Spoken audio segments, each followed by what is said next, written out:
Friends ఈరోజు అయితే చిక్కుడు కర్రీతో మీ ముందుకు వచ్చేసాను ఫ్రెండ్స్. మనం ఇంట్లో అయితే చిక్కుడుకాయలు నిన్న నైట్ చించేసినాం.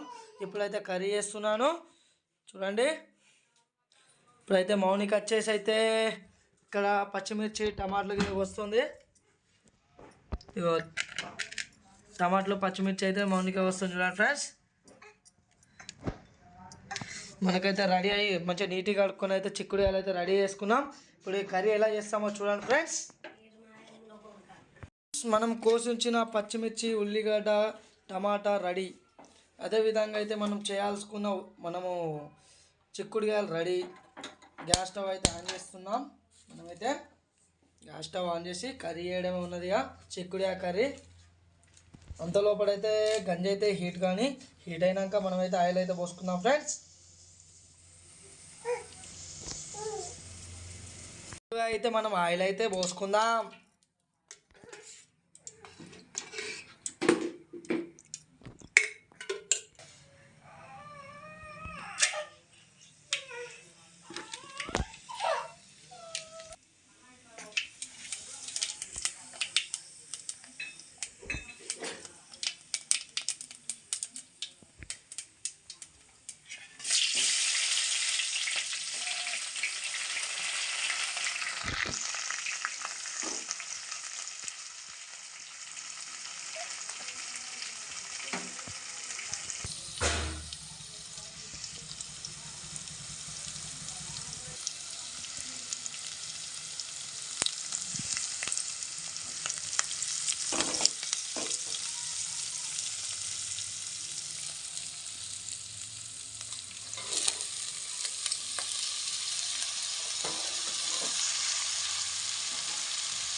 ఫ్రెండ్స్ ఇప్పుడైతే కర్రీ అయితే కంప్లీట్ అయిపోయింది. ఓకే, మరి మనకైతే చిక్కుడుకాయ కర్రీ అయితే రెడీ అయిపోయింది చూడండి. మంచిగా మనమైతే చిక్కుడుకాయ కర్రీ అయితే కంప్లీట్ చేసుకున్నాం. మా వీడియో మీకు నచ్చింది అనుకుంటున్నాను. నచ్చితే లైక్ చేయొచ్చు, షేర్ చేయండి, సబ్స్క్రైబ్ చేయండి, ఇదైతే కామెంట్ చేయండి. ఓకే, మరి మరిన్ని వీడియోతో మీ ముందుకు వచ్చేస్తాం. బాయ్.